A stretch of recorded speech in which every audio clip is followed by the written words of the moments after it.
Glória a Deus, aleluia.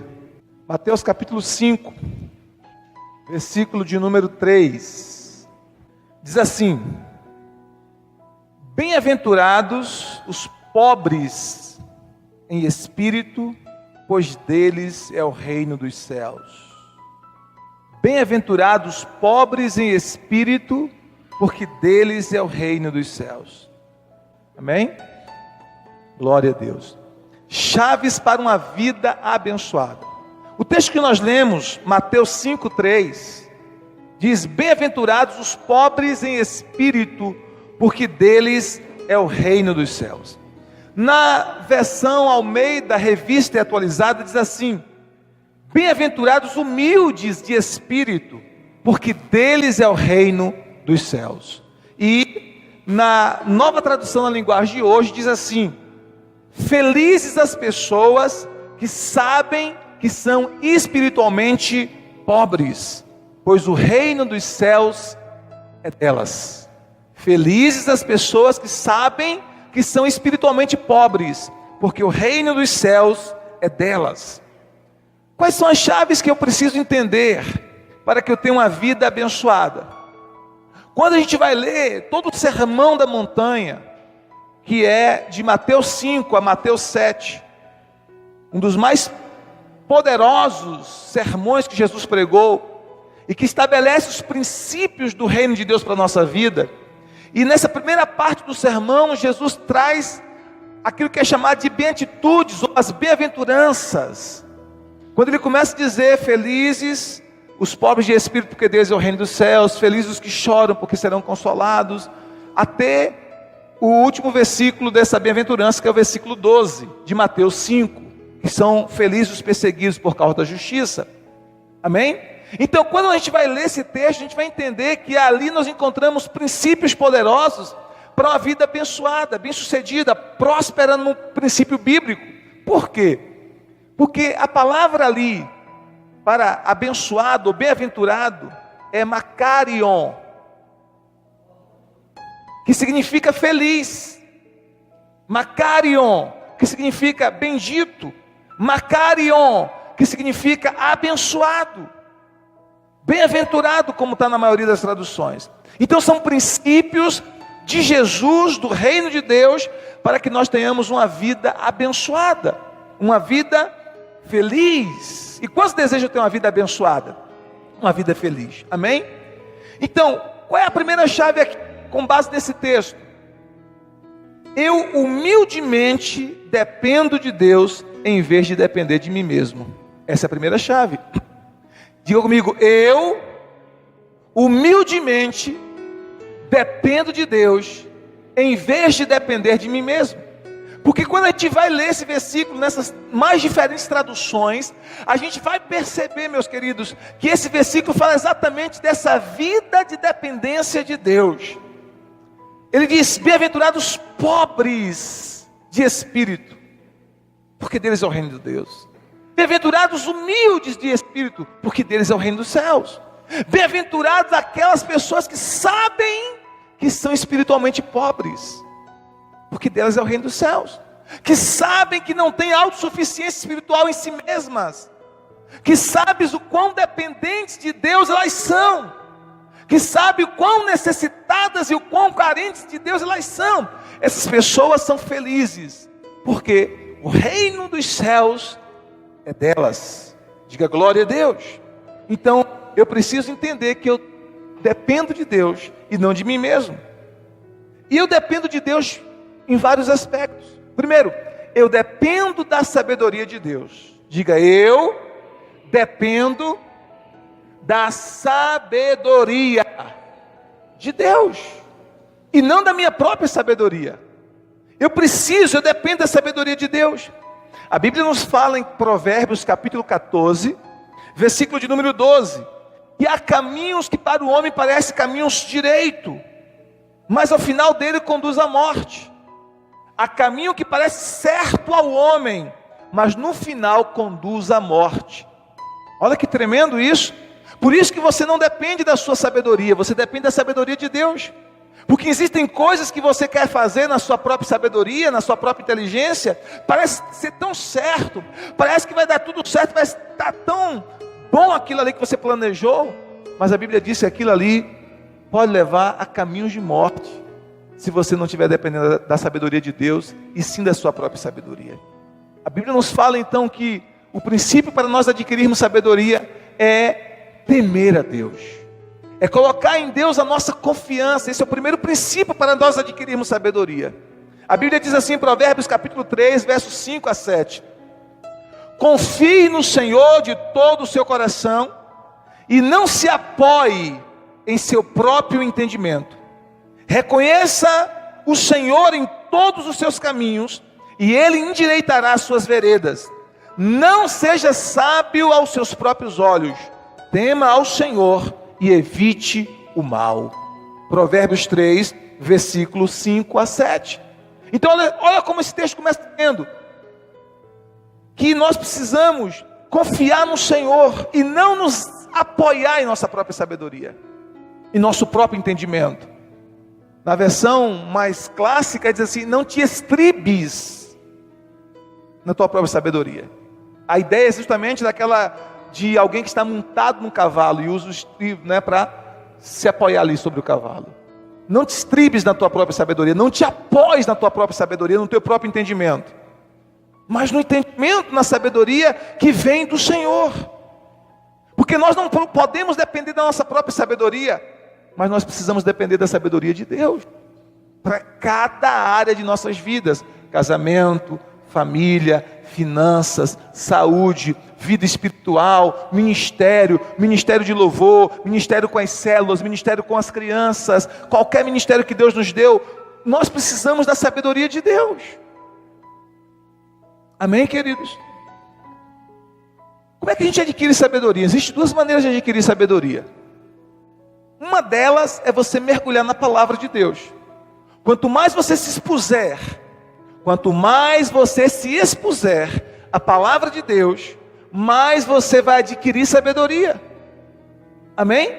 Porque a palavra de Deus, ela é a fonte de sabedoria para cada um de nós. Então, quando você se expõe à palavra, você absorve a sabedoria de Deus, a mente de Cristo que está contida na palavra. Então você precisa, dia após dia, meditar na palavra de Deus, ouvir a palavra de Deus, aplicar a palavra de Deus à sua vida e às suas circunstâncias, ouvir a pregação da palavra. É assim que você adquire sabedoria. Amém? Esse é o primeiro passo para adquirir sabedoria. Um outro passo para adquirir sabedoria é orar pedindo a Deus sabedoria. Tiago capítulo 1, versículo 5, a Bíblia diz assim: se algum de vocês tem falta de sabedoria, peça a Deus, que a todos dá livremente e de boa vontade, e lhe será concedida. Se alguém tem falta de sabedoria, faz o quê? Peça a Deus. Então nós podemos pedir sabedoria a Deus, dizer: Senhor, me dá sabedoria. Você que é empresário, Senhor, me dá sabedoria para gerenciar os meus negócios, ser um gestor, um líder eficiente. Amém? Você que é pai, que é mãe, peça sabedoria a Deus para exercer o seu papel de pai e de mãe. Você que é marido, você que é esposa, Senhor, me dá sabedoria para cada área da vida. Senhor, nos dê sabedoria para administrar finanças. A gente entende, queridos, que dar no reino de Deus, sementes, dízimos, ofertas e primícias, não é o único princípio para prosperar. Esse é um dos princípios poderosos, porque a Bíblia diz que a alma generosa prosperará, e quem dá a beber será descedentado. Mas não é o único princípio para prosperar, não é somente dar. É importante também aprendermos a administrar finanças. Amém, queridos? É importante aprendermos a administrar finanças. E a sabedoria, a palavra de Deus tem sabedoria para nos ensinar como administrar as nossas finanças. Vocês estão entendendo? Então, quando você pede sabedoria a Deus, Deus vai lhe dar sabedoria. Diga glória a Deus. Então, a palavra de Deus, ela está cheia de sabedoria. A sabedoria e a vontade de Deus estão revelados na palavra. Quando você se expõe à palavra, medita na palavra, você adquire sabedoria. A Bíblia diz em Josué capítulo 1, versículo 8, se você meditar na palavra de Deus de dia e de noite, você vai prosperar em todos os seus caminhos.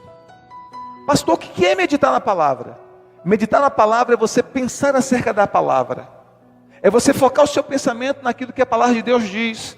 É você murmurar a palavra para você mesmo, bem baixinho, ou sussurrar a palavra. Por exemplo, você lê um texto bíblico pela manhã. Suponhamos que você tenha lido o Salmo 23. E aí o versículo 1 do Salmo 23 saltou o teu coração. Ou todo o capítulo 23. E você fica pensando naquele texto, propositadamente, durante o seu dia. Ou você separa um tempinho, antes de você sair de casa, ou antes de você dormir, digamos 15 minutos. Aqueles 15 minutos é para você pensar naquele texto, para você meditar. Você deita na sua cama, por exemplo, e fica pensando naquilo que você leu na palavra. Meditando naquilo que você leu, refletindo naquilo. Enquanto você medita, queridos, Deus vai dar sabedoria de forma sobrenatural. É um hábito que muitos de nós não temos, o hábito de meditar. Nós muitas vezes lemos a palavra, mas não temos o hábito de meditar na palavra. E esse hábito de meditar na palavra é que faz toda a diferença. Quando você medita na palavra, você tem sermão para pregar. Amém? Quando você medita na palavra, você tem palavra de Deus para liberar para a vida de outras pessoas. Olha, é diferente de estudo. Vocês estão entendendo? Você lê uma coisa, estudar a palavra é outra coisa, e meditar na palavra é outra coisa. É aquela reflexão. É pensar aquilo que você leu. Pastor, mas eu não sei fazer isso. Eu não sei ficar concentrado assim, pensando naquilo que eu li. Sabe sim. Se você sabe se preocupar, você sabe meditar. Porque eu quero dizer uma coisa para você. A preocupação é uma meditação negativa. Diga comigo, a preocupação é uma meditação negativa. Amanhã você tem um cheque para cobrir. E você ainda não está com o valor todo disponível na sua conta. E aí você fica preocupado, pensando: ah, meu Deus, amanhã tem um cheque para cobrir, eu não tenho esse valor, e agora? E agora? E o pensamento não sai da cabeça. Você está pensando naquilo o tempo todo, naquele problema o tempo todo, sem parar. É uma meditação, só que é uma meditação negativa. E essa meditação negativa te traz prejuízo, te traz sofrimento antecipado, te traz dores desnecessárias. Mas estão entendendo o que eu quero dizer? Mas quando você pega a palavra, digamos Salmo 23, o Senhor é meu pastor e nada me faltará. E você pensa naquilo, e você medita. As suas circunstâncias estão difíceis, mas você começa a meditar nesse cuidado de Deus como seu pastor. De que Ele como teu pastor, Ele não vai deixar faltar nada para você. Ele vai suprir você. E você começa a pensar nisso, você começa a meditar na grandeza desse pastor, na bondade desse pastor, no suprimento ilimitado que esse pastor tem para oferecer para as suas ovelhas. E você começa a meditar nisso, e sabe, o primeiro resultado que você vai ter daí, é que o seu coração vai se encher de paz. O seu coração vai se encher de fé. E o terceiro resultado é que você verá essas bênçãos alcançando a sua vida no nome de Jesus. Então, quando você medita na palavra, queridos, você adquire sabedoria de Deus. Amém? Então, o Mateus 5,3 diz, nos ensina o princípio de dependência. Bem-aventurados os pobres de espírito, porque deles é o reino de Deus. Esse princípio de reconhecer a nossa pobreza espiritual, ou seja, a nossa insuficiência espiritual, é o princípio da dependência de Deus. Então, primeiro eu preciso entender, eu dependo da sabedoria de Deus. Amém? Mas além da sabedoria, eu também dependo da força de Deus, e não da minha própria força. Eu dependo da força de Deus, e não da minha própria força. Salmo 84:5, a Bíblia diz assim: como são felizes os que encontram em ti força. Como são felizes os que em ti encontram sua força. Como são felizes os que em ti encontram sua força. Então Deus é a nossa fonte de força. E nós dependemos da força dele e não da nossa. Nós podemos em algum momento nos sentirmos fracos, sem forças em nós mesmos. Paulo disse: se o nosso homem exterior se corromper, o nosso homem interior se renova dia após dia. Amém, queridos? Diga glória a Deus. Isaías 40, 31, essa é uma promessa maravilhosa. Os que esperam no Senhor renovarão as suas forças, subirão com asas como águias, correrão e não se cansarão, caminharão e não se fadigarão. Os que esperam no Senhor renovarão as suas forças. Quando você espera nele, quando você confia nele, você tem a promessa de que as tuas forças serão renovadas. Forças emocionais, forças espirituais e até forças físicas. Deus manda um renovo para você. Amém, queridos? Salmo 71, versículo 16 diz: virei na força do meu Deus. Salmo 73, verso 26 diz: o meu corpo e o meu coração poderão fraquejar, mas Deus é a força do meu coração e a minha herança para sempre. Deus é a força do meu coração e a minha herança. Nós precisamos fazer do Senhor a nossa força, porque diante das batalhas, das adversidades, das intempéries da vida, nós podemos nos sentir fracos. E alguns de vocês têm dito para Deus: Senhor, eu não suporto mais, eu não aguento mais. Não diga isso, diga: Senhor, Tu és aquele que renova as nossas forças.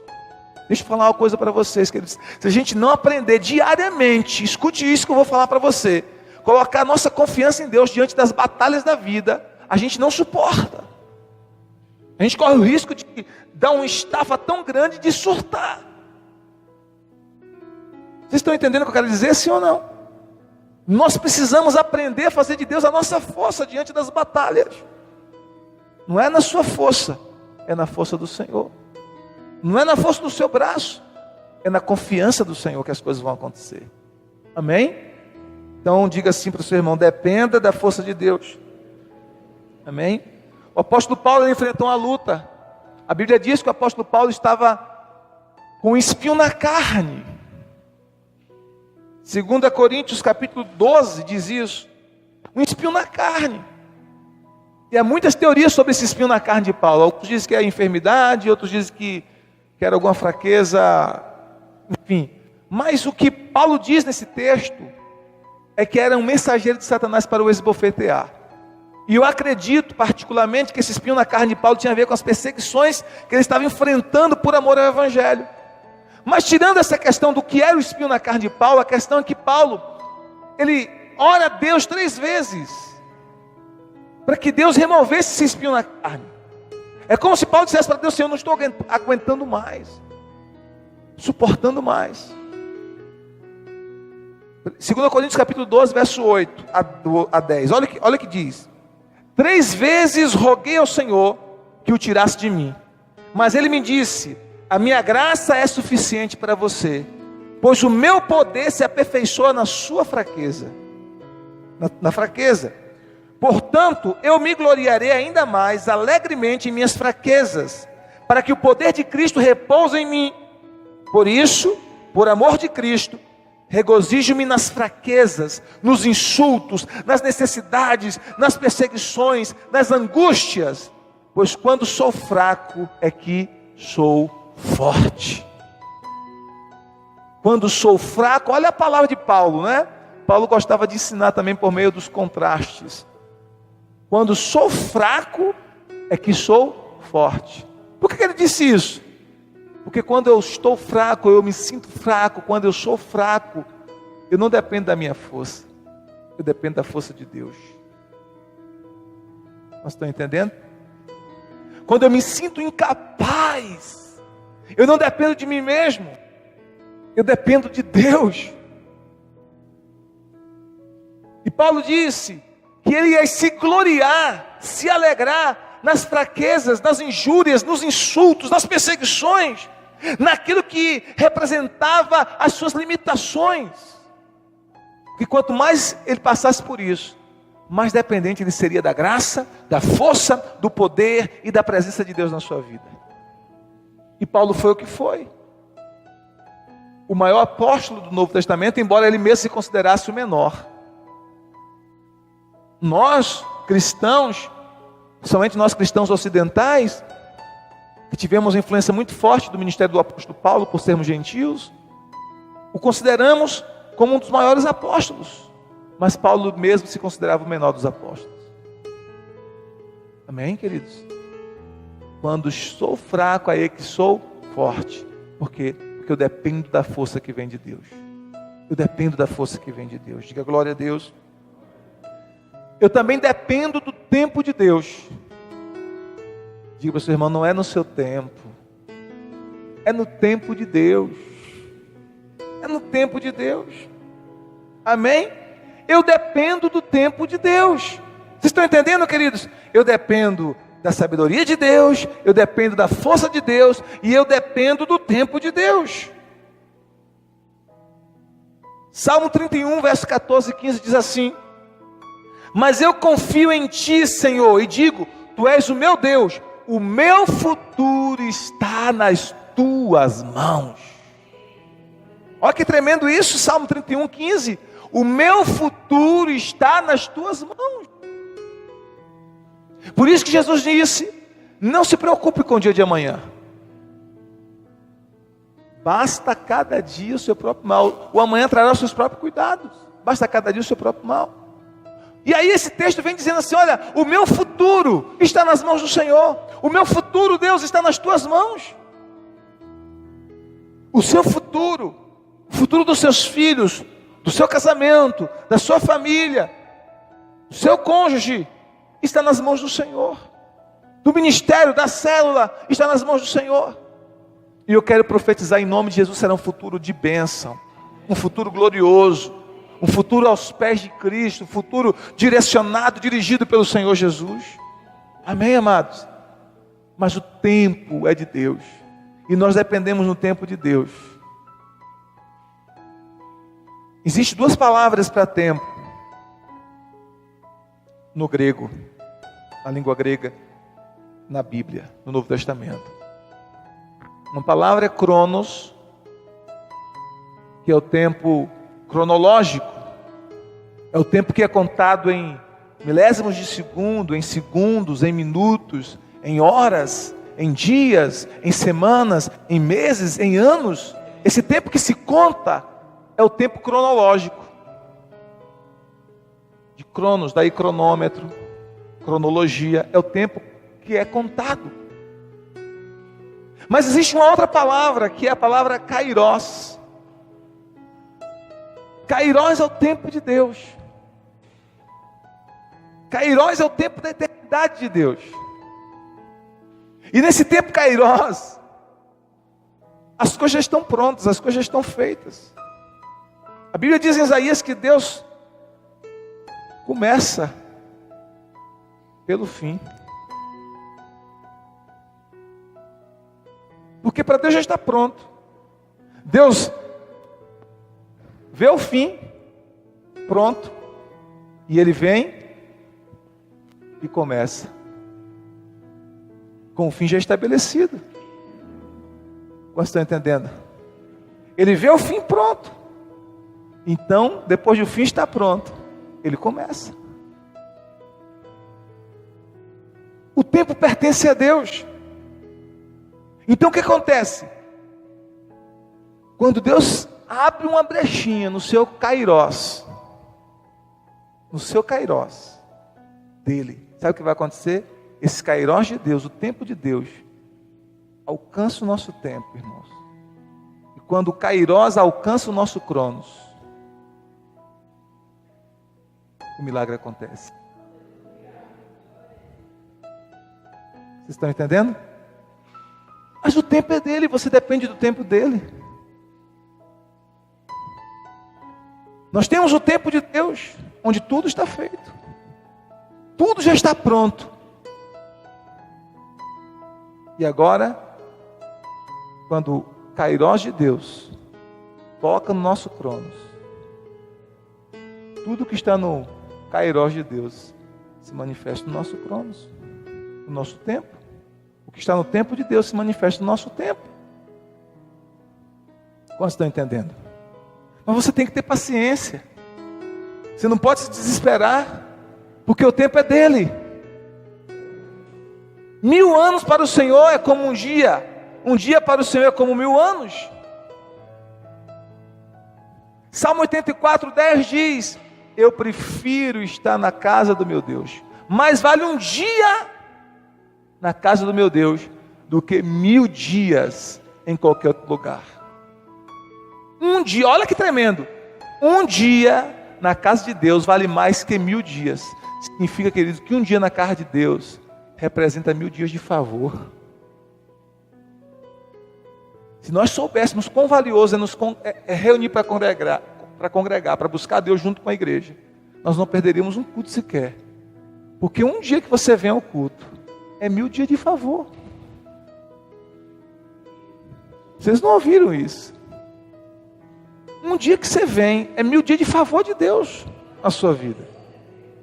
1000 dias de favor de Deus na sua vida. Mais vale um dia nos teus átrios do que 1000 dias em qualquer outra parte. Eu preferiria estar na porta. Eu preferiria estar na porta da casa do meu Deus, a habitar nas tendas da impiedade. Ainda que tivesse o templo abarrotado de gente, não tivesse espaço para mais ninguém, e eu ficasse na porta, é mais precioso estar na porta,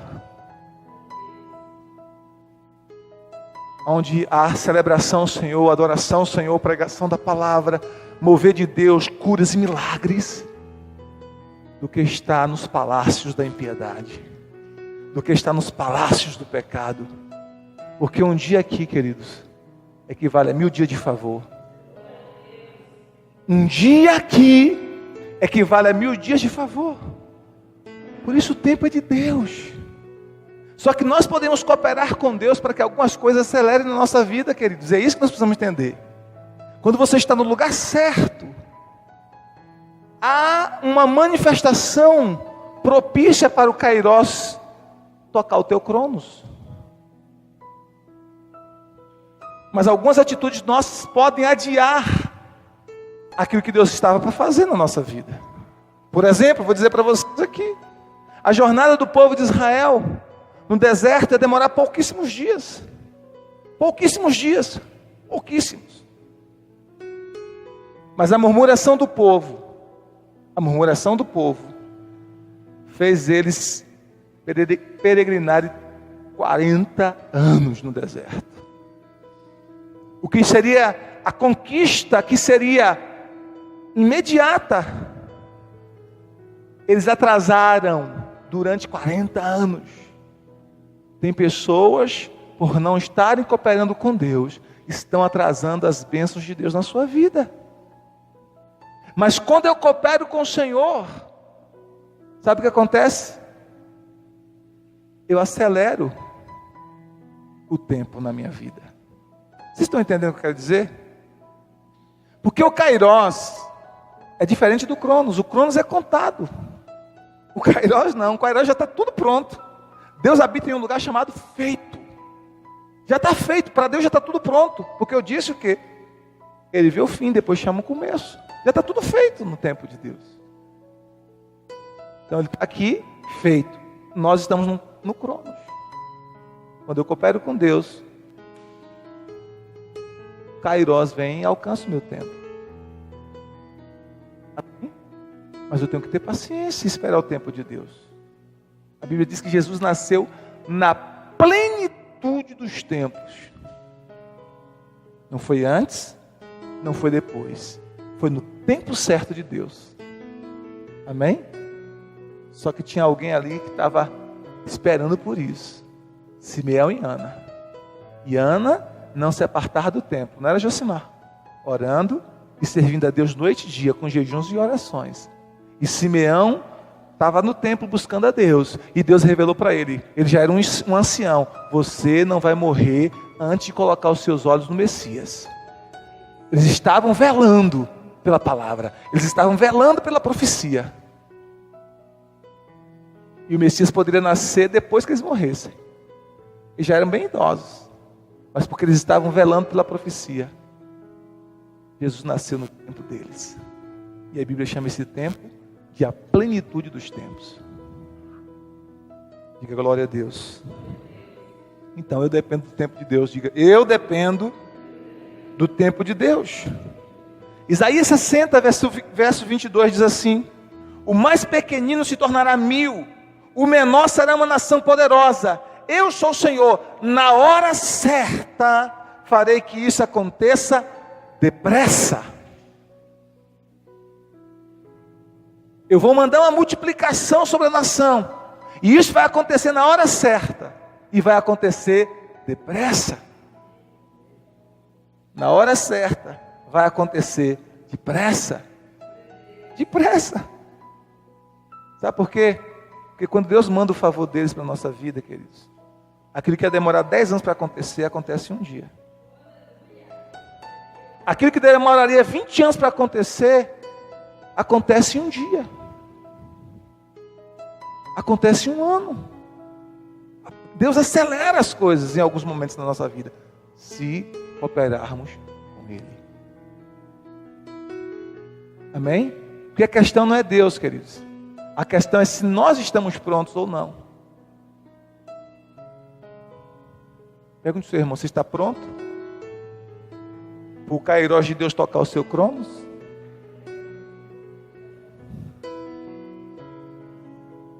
Porque se nós não estivermos prontos, queridos, aquilo que seria bênção pode se transformar numa maldição em nossa vida. Se nós não estivermos prontos, aquilo que estaria nos abençoando, nos aproximando mais de Deus, pode nos afastar mais dele. Se você não estiver pronto, a bênção te afasta de Deus. A bênção. A bênção.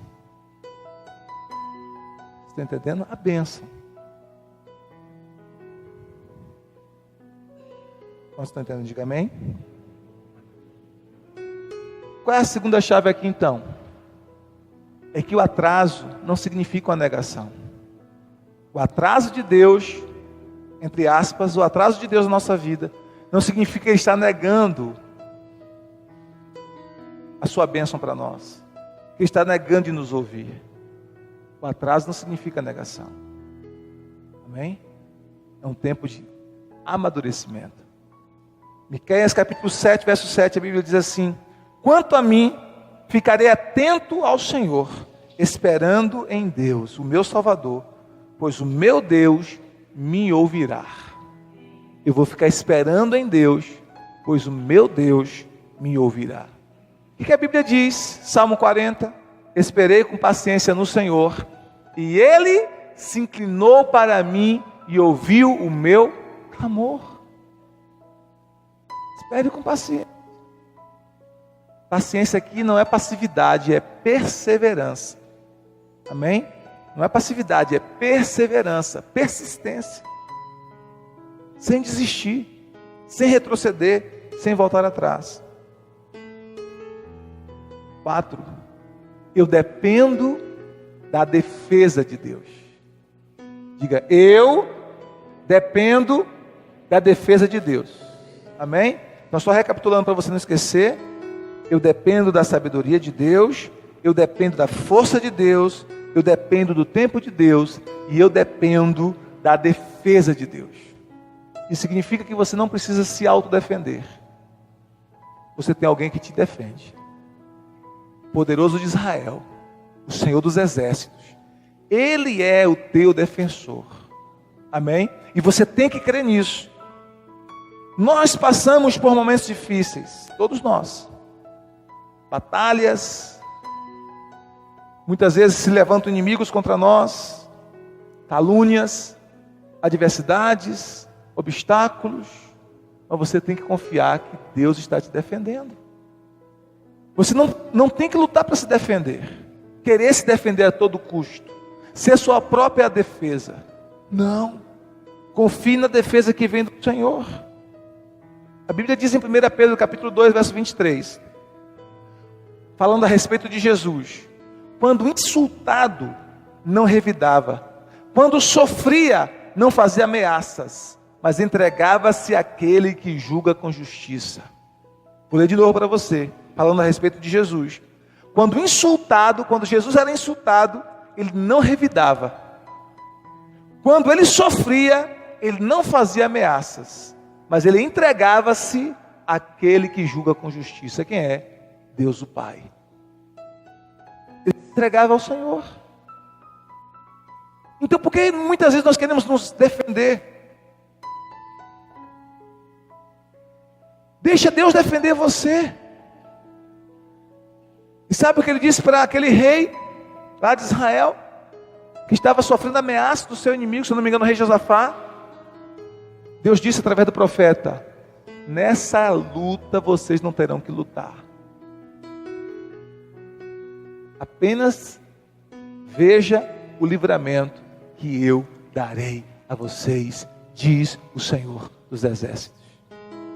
Apenas veja o livramento que eu vou dar a vocês. Amém? Então nós muitas vezes queremos nos defender de acusações, de calúnias. Queremos nos defender de pessoas, de situações. E nós não damos espaço para Deus nos defender. Nós não damos liberdade para Ele trabalhar em nossas vidas. Mas eu dependo da defesa de Deus. Amém? A Bíblia nos fala em Salmo 2, verso 12: como são felizes todos os que nele se refugiam. Todos os que se refugiam no Senhor, que buscam a defesa do Senhor, são felizes. Salmo 62, verso 5 a 7: descanse somente em Deus, ó minha alma, dele vem a minha esperança. Somente Ele é a rocha que me salva. Ele é a minha torre alta, não serei abalado. A minha salvação e a minha honra dependem de Deus. Ele é a rocha firme, o meu refúgio. Amém, queridos? Deixa Deus te defender. Deixa Deus te defender. A Bíblia fala sobre isso. Não sei se vocês já leram isso na Bíblia, mas a Bíblia até diz para a gente não levar nenhum irmão em Cristo a juízo. Paulo disse que é melhor sofrer o dano. Então nós precisamos depender de Deus, confiar no Senhor como nossa defesa. Nós estão entendendo? Diga amém. E por último, eu dependo da riqueza de Deus. Diga, eu dependo da riqueza de Deus. Não da minha própria riqueza, mas da riqueza de Deus. Diga aleluia.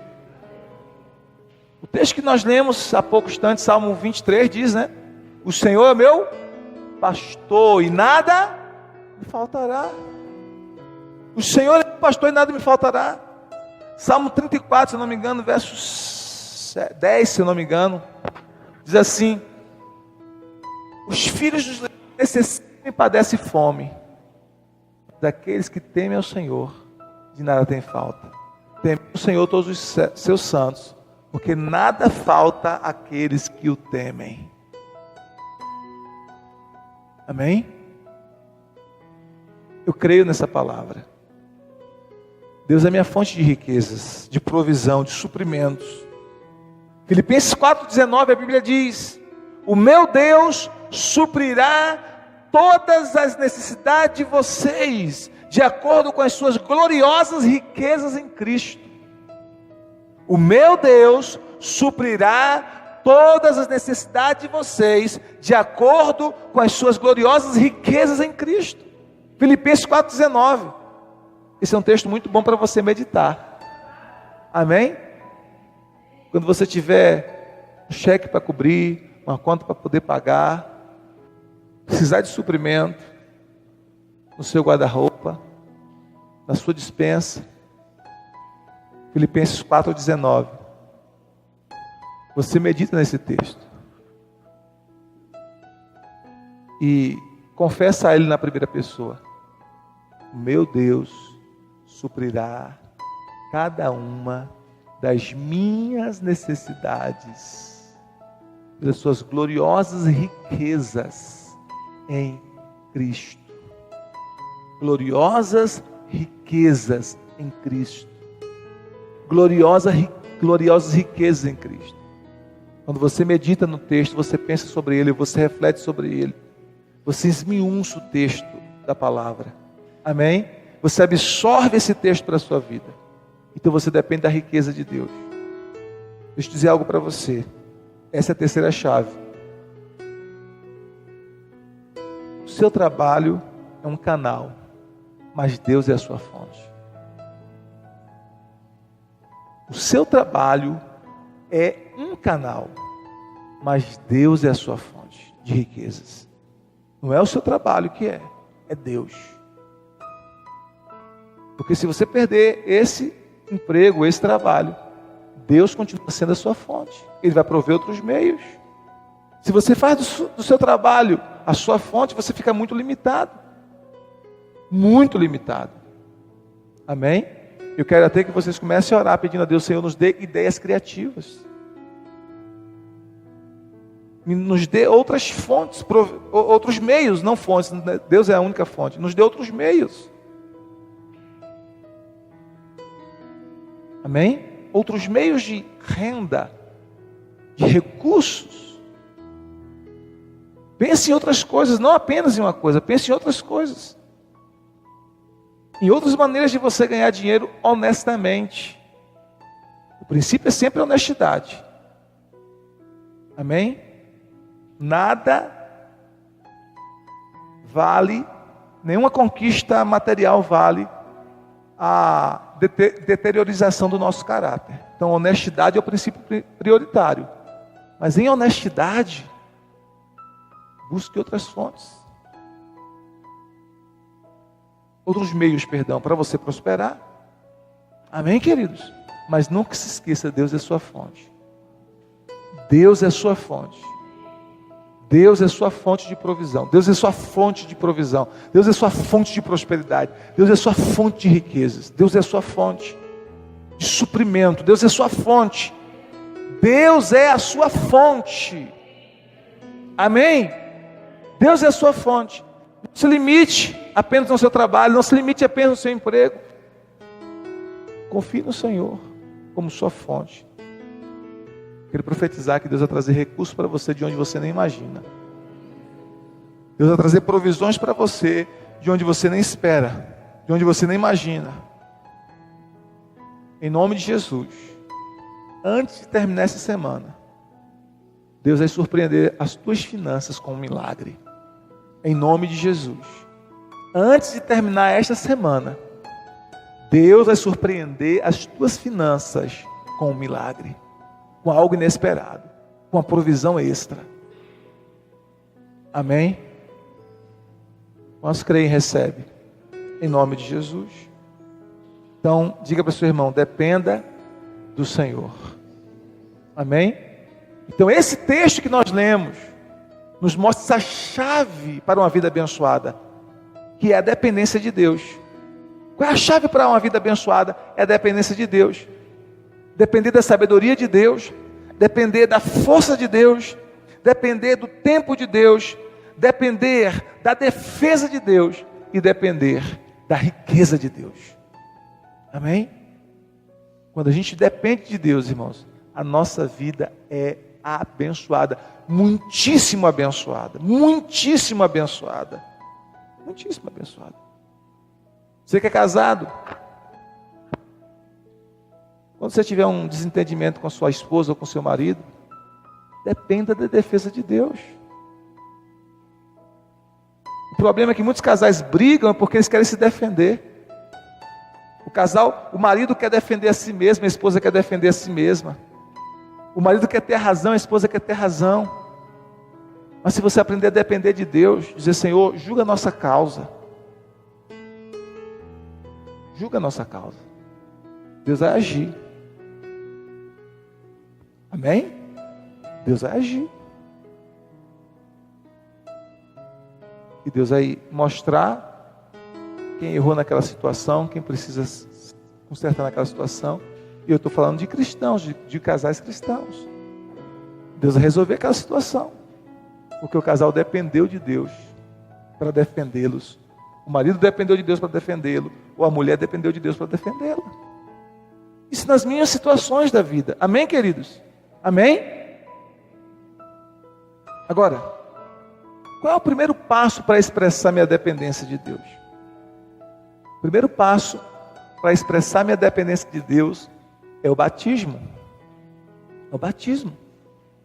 O batismo é uma declaração pública da minha dependência de Deus.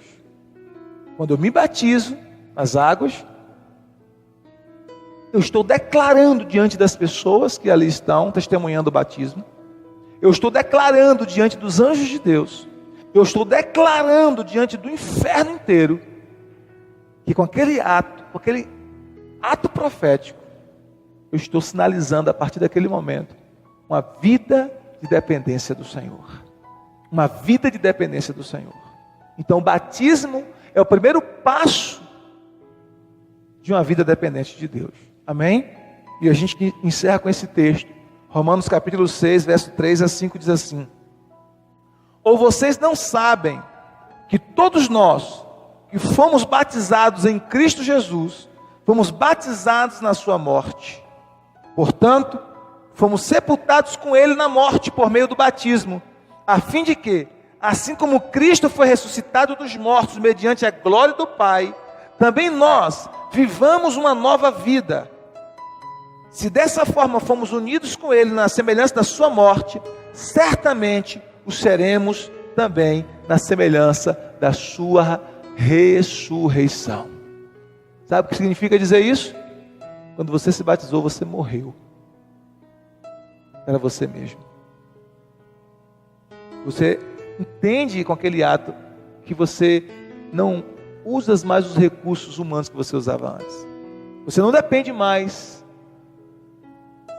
de você mesmo. Amém? Você não depende mais da sua própria sabedoria ou inteligência. Você não depende mais da sua própria força. Porque morto não tem força. Morto não tem inteligência. Morto não tem riqueza.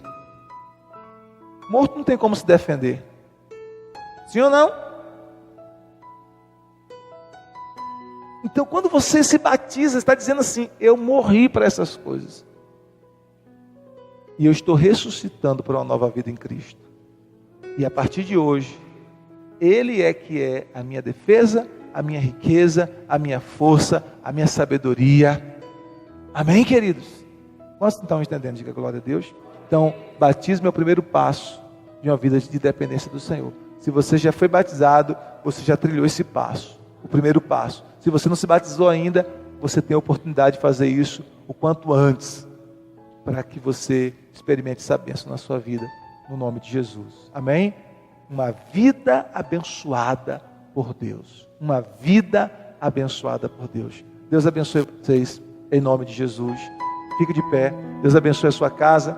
Deus abençoe a sua família. Deus abençoe o seu lar.